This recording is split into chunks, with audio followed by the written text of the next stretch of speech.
গাজীপুরে শহীদ বুদ্ধিজীবী দিবস পালিত হয়েছে। রবিবার ১৪ ডিসেম্বর সকালে গাজীপুরের রাজবাড়ী মাঠ সংলগ্ন স্মৃতিস্তম্ভে ফুল দিয়ে শহীদ বুদ্ধিজীবীদের প্রতি শ্রদ্ধা নিবেদন করেন জেলা প্রশাসক মোহাম্মদ আলম হোসেন।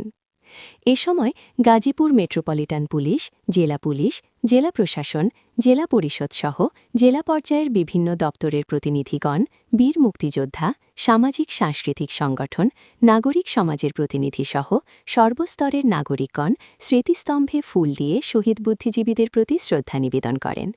পরে বুদ্ধিজীবীদের স্মরণ জেলা প্রশাসক কার্যালয়ে আলোচনা সভা অনুষ্ঠিত হয়েছে।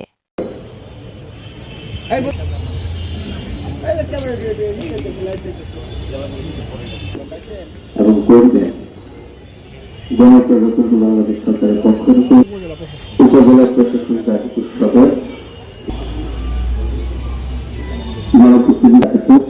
গাজীপুর পৌরনীতি পৌর উন্নয়ন অধিদপ্তর গাজীপুর, মহিলা বিষয়ক অধিদপ্তর গাজীপুর, জাতীয় মহিলা সংস্থা গাজীপুর, আঞ্চলিক